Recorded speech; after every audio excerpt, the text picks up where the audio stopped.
Assalamualaikum warahmatullahi wabarakatuh. Kami dari kelas 18C Manajemen akan mempresentasikan mata kuliah Bisnis Internasional yang berjudul Perbedaan Nasional dalam Ekonomi Politik.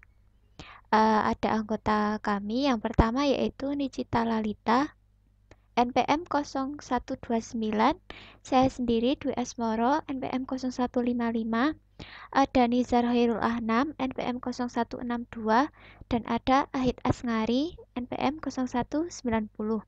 Yang akan kita bahas yaitu yang pertama ada sistem-sistem politik, kemudian ada sistem ekonomi, dan ada sistem hukum. Yang pertama di dalam sistem politik itu ada sosialisme, individualisme, demokrasi, totalitarisme. Kemudian di sistem ekonomi ada ekonomi pasar, terpusat, dan campuran. Dan di sistem hukum ada yang pertama yaitu perbedaan sistem hukum itu sendiri yaitu ada common law, civil law, dan theocratic law. Yang kedua ada perbedaan dalam hukum kontrak. Yang ketiga yaitu hak properti dan korupsi. Yang ada tiga pembahasan yaitu tindakan pribadi, tindakan publik, dan korupsi. Kemudian ada hukum tindak korupsi internasional. Yang akan kita bahas yang pertama yaitu sistem-sistem politik. Kolektifisme atau kolektivisme merujuk pada sistem politik yang menekankan keutamaan tujuan kolektif di atas tujuan individu, di mana kebutuhan masyarakat secara utuh umumnya sebagai sesuatu yang lebih penting daripada kebebasan individual. Yang dimaksud di sini adalah hak individu untuk melakukan sesuatu kemungkinan sangat dibatasi. Dari sistem-sistem politik ada 4 pembahasan. Yang pertama yaitu sosialisme. Karl Marx berpendapat bahwa sangat sedikit manfaat yang diperoleh dengan beban yang tinggi pada masyarakat yang membatasi kebebasan individual. Ada dua ideologi yakni komunis, yaitu sosialisme dapat diraih melalui kekerasan, dan demokrat sosial yaitu mencapai sosialisme melalui demokrasi bukan kekerasan. Yang kedua yaitu individualisme, yaitu falsafah yang mengatakan bahwa individu harus memiliki kebebasan dalam berusaha meraih tujuan politik dan ekonominya. Di sini kepentingan individu itu lebih diutamakan. Mereka dapat mencapai keinginan atau membentuk ekonomi mereka sendiri. Kemudian yang ketiga yaitu demokrasi, merujuk kepada sistem politik yang pemerintahannya diselenggarakan oleh rakyat yang memilih secara langsung atau melalui perwakilan. Seperti yang kita ketahui Indonesia memakai sistem demokrasi ini. Kemudian yang keempat, totalitarisme, yaitu bentuk pemerintahan di mana satu orang atau satu partai politik memegang kendali terhadap seluruh aspek kehidupan manusia dan melarang adanya partai politik oposisi. Yang saya contohkan yaitu seperti Korea Utara di mana susunan politiknya itu turun-temurun. Selanjutnya, ada sistem ekonomi. Sistem perekonomian adalah sistem yang digunakan oleh suatu negara untuk mengalokasikan sumber daya yang dimilikinya baik kepada individu maupun organisasi di negara tersebut. Yang akan kita bahas yaitu ada tiga ekonomi. Yang pertama ekonomi pasar. Seluruh aktivitas produksi dimiliki oleh swasta, bukan negara. Produksi ditentukan oleh interaksi antara permintaan dan penawaran. Jadi yang menentukan ekonomi tersebut adalah pasar itu sendiri. Yang kedua, ada ekonomi terpusat. Pemerintah yang mengatur jenis barang dan jasa apa yang akan diproduksi oleh negara, kemudian jumlahnya, serta harga jualnya. Dalam sistem ini, seluruh bisnis dimiliki oleh negara yang memungkinkan negara dapat memfasilitasi bagi mereka yang ingin berinvestasi dengan hasil terbaik bagi negara secara keseluruhan. Yang terakhir yaitu ekonomi campuran. Dalam ekonomi campuran, sektor tertentu dari ekonomi diperbolehkan dimiliki swasta dan menganut ekonomi pasar bebas, sedangkan sektor yang lain secara signifikan dimiliki dan direncanakan oleh pemerintah. Selanjutnya, ada sistem hukum, yaitu hukum suatu negara yang mengatur praktik bisnis, menentukan transaksi, serta menentukan hak dan kewajiban pihak-pihak yang terlibat dalam bisnis. Selanjutnya yang akan kita bahas dalam sistem hukum adalah yang pertama perbedaan sistem hukum. Yang pertama common law, yaitu sistem hukum berdasarkan tradisi dari presiden dan kebiasaan-kebiasaan, di mana tradisi merujuk pada sejarah lokal negara. Presiden berarti meniru keputusan pengadilan atas suatu kasus yang terjadi pada masa lalu, dan kebiasaan yaitu menggunakan hukum yang biasa diaplikasikan pada situasi yang spesifik. Kemudian ada civil law, yaitu sistem hukum sipil. Sistem ini menggunakan kode-kode hukum yang detail, seperti sedikit perdebatan itu akan diproses melalui kode-kode yang sudah dibuat oleh beberapa negara yang memiliki sistem civil law. Yang ketiga yaitu theocratic law, yaitu hukum berdasarkan ajaran religius, hukum moral, bukan semata-mata hukum komersial. Sebagai contoh, dasar hukum Islam adalah kitab suci umat Islam, Al-Quran, dan juga Sunnah, serta Nabi Muhammad SAW. Sebagai contoh, secara aktivitas komersial yaitu pembayaran atau penerimaan bunga dianggap riba dan terlarang oleh Al-Quran. Kemudian yang kedua ada perbedaan dalam hukum kontrak. Hukum kontrak adalah badan hukum yang mengatur paksaan kontrak.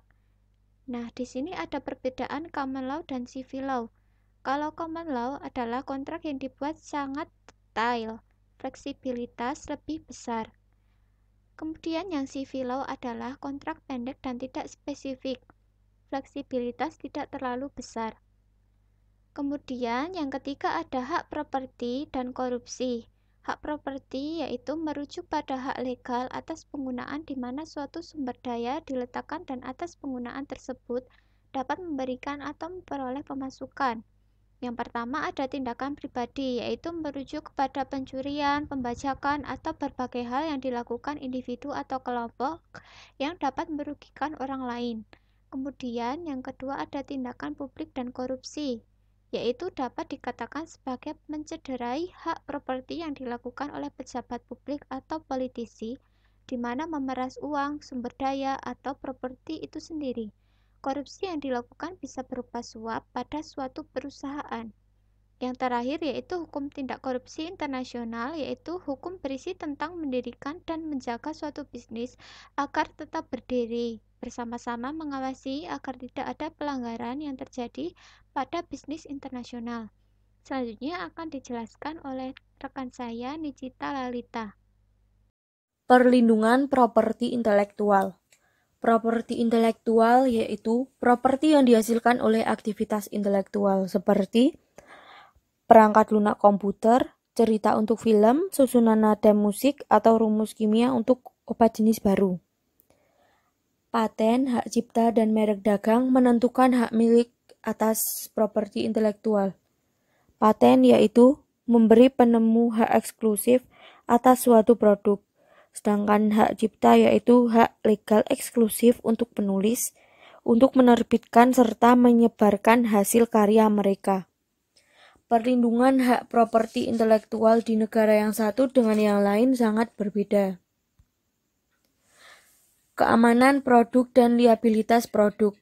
Hukum keamanan produk yaitu menentukan standar keamanan tertentu yang harus diikuti oleh setiap produk. Liabilitas produk yaitu memaksakan suatu perusahaan dan pegawainya bertanggung jawab ketika produk perusahaan tersebut mengakibatkan cedera. Ada dua hukum liabilitas. Yang pertama ada sipil. Sanksinya berupa pembayaran dan penalti keuangan. Yang kedua ada kriminalitas.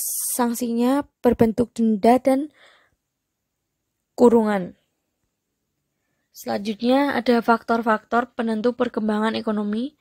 Yang pertama ada perbedaan dalam perkembangan ekonomi.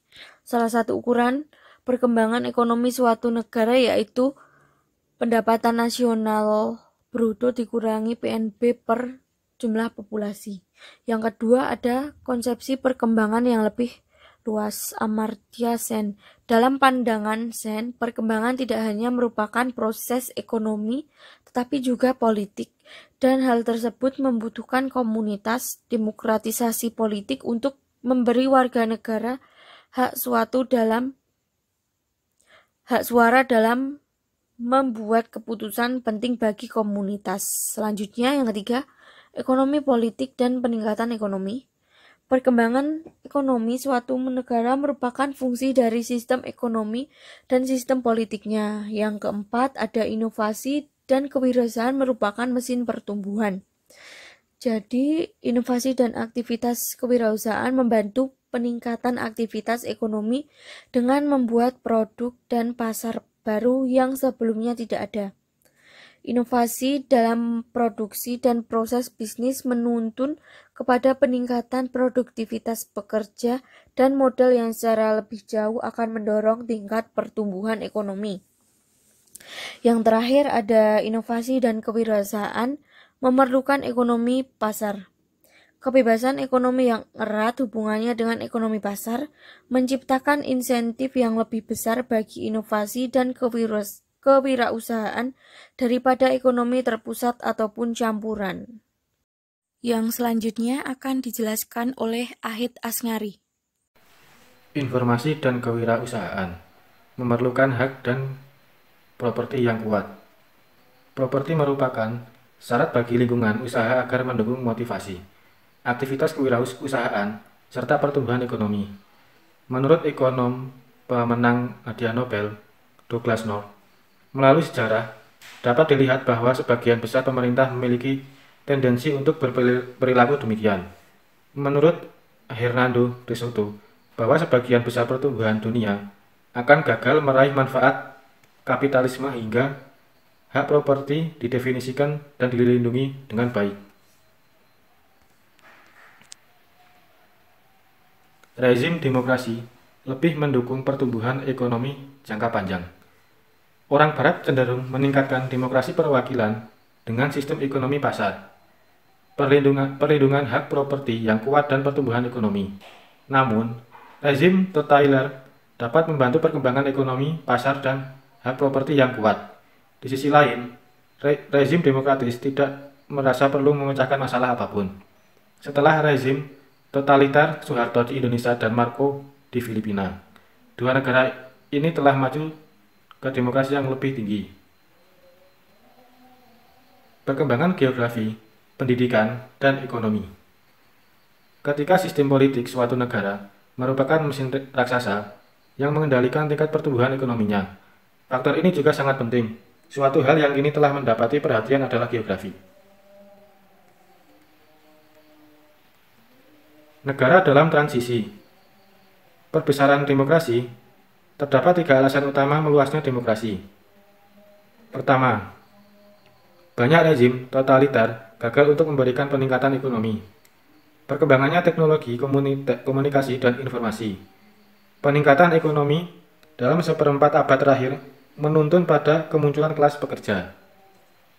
Selanjutnya, tatanan dunia baru dan terorisme global. Francis Fukuyama berpendapat yang diikuti dengan runtuhnya komunisme di Eropa Timur dan bekas Uni Soviet, bersamaan dengan banyak rezim otoriter di Amerika Latin, telah meningkatkan spekulasi yang intens tentang bentuk geopolitik global. Selanjutnya ada persebaran sistem berbasis pasar. Alasan dari transformasi sama dengan yang ada di seluruh dunia. Ekonomi terpusat dengan campuran gagal untuk mengantar performa ekonomi yang baik yang telah diraih negara dengan sistem ekonomi berbasis pasar seperti Amerika, Swiss, Hong Kong, Singapura, dan Taiwan. Akibatnya, lebih banyak lagi negara yang tertarik sistem berbasis pasar. Selanjutnya ada sistem dasar transformasi ekonomi. Deregulasi. Deregulasi meliputi pelepasan batasan hukum untuk kebebasan pasar. Dalam ekonomi campuran, peran negara lebih terbatas, tapi di sektor tertentu, negara dapat menentukan harga, memiliki perusahaan, dan membatasi perdagangan internasional. Selanjutnya ada privatisasi. Gerakan privatisasi dilakukan di Inggris pada tahun 1980. Ketika Perdana Menteri Margaret mulai menjual aset milik negara, seperti perusahaan telepon. Dengan pola yang terulang di seluruh dunia, penjualan ini terkait dengan deregulasi industri telekomunikasi Inggris, dengan membiarkan perusahaan lain untuk bersaing secara langsung dengan BT. Deregulasi memastikan bahwa privatisasi tidak hanya mengubah monopoli milik pemerintah menjadi monopoli swasta. Yang terakhir ada sistem hukum. Ekonomi pasar yang berfungsi baik memerlukan hukum yang melindungi hak milik pribadi. Tanpa sistem hukum yang melindungi hak properti dan tanpa mekanisme untuk menegaskan sistem ini, inisiatif untuk terlibat dalam kegiatan ekonomi dapat dikurangi secara substansi oleh publik. Yang selanjutnya akan dijelaskan oleh Mas Nizar. Implikasi perubahan ekonomi politik. Perubahan global dalam sistem politik dan ekonomi memiliki beberapa implikasi untuk bisnis internasional. Konflik ideologis yang telah berlangsung antara kolektivisme dan individualisme yang menentukan kondisi abad ke-20 saat ini telah berkurang. Manfaat. Dalam pengertian umum, manfaat moneter jangka panjang dalam menjalankan bisnis di suatu negara adalah fungsi dari ukuran pasar, kekayaan daya beli konsumen, dan perkiraan kekayaan masa depan konsumen dengan mengidentifikasi dan segera berinvestasi di suatu negara yang memiliki potensi ekonomi pada masa depan. Perubahan besar dan membangun loyalitas merek dan mendapatkan pengalaman melalui praktik bisnis di negara tersebut. Kemudian biaya. Terdapat beberapa faktor yang berkaitan dengan politik, ekonomi, dan hukum yang menentukan besarnya biaya dalam menentukan bisnis di suatu negara. Sehubungan dengan faktor politik, suatu perusahaan mungkin harus membayar kepada pemegang kekuasaan di suatu negara supaya mendapat izin resmi dari pemerintah untuk melakukan bisnis di negaranya. Sehubungan dengan faktor ekonomi, yang terpenting adalah kemajuan ekonomi suatu negara, dan sehubungan dengan faktor hukum, perusahaan melakukan bisnis di negara yang menetapkan standar yang ketat bagi hukum dan peraturan setempat. Selanjutnya adalah resiko. Resiko melakukan bisnis di negara ditentukan oleh sejumlah faktor politik, ekonomi, dan hukum yang kemungkinan akan menyebabkan perubahan drastis dalam lingkungan bisnis negara. Risiko politik cenderung berada di negara yang sedang terjadi kerusuhan dan gangguan sosial. Kerusuhan sosial dapat mengakibatkan perubahan mendadak dalam pemerintahan atau dalam beberapa kasus dalam perselisihan sipil yang berkepanjangan. Perselisihan tersebut cenderung memiliki implikasi ekonomi negatif untuk tujuan keuntungan perusahaan bisnis.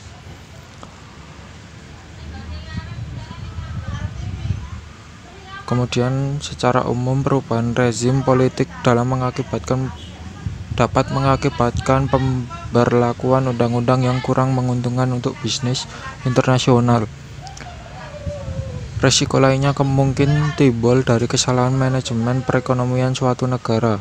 Sebuah risiko ekonomi dapat didefinisikan sebagai kemungkinan bahwa kesalahan dalam pengelolaan ekonomi akan menyebabkan perubahan drastis dalam lingkungan bisnis suatu negara yang mengurangi keuntungan dan mengganggu tujuan-tujuan dari suatu perusahaan bisnis. Pengelolaan yang salah dapat mengakibatkan keresahan sosial dan akibatnya dapat terjadi risiko politik. Namun risiko ekonomi perlu ditegaskan sebagai kategori tersendiri karena selalu ada hubungan antara ekonomi dan kerusuhan sosial. Selanjutnya daya tarik keseluruhan. Daya tarik suatu negara sebagai pasar potensial atau lokasi investasi untuk bisnis internasional bergantung pada keseimbangan manfaat, biaya, dan risiko dalam melakukan bisnis di negara asing. Secara umum lebih rendah ketika berbisnis di negara demokrasi yang maju yang memiliki ekonomi dan politik yang stabil dibanding dengan biaya risiko yang diperlukan untuk berbisnis di negara-negara kurang berkembang dan secara politik tidak stabil. Sekian presentasi dari saya dan kelompok saya. Jika ada pertanyaan bisa kita bahas melalui Zoom. Wassalamualaikum warahmatullahi wabarakatuh.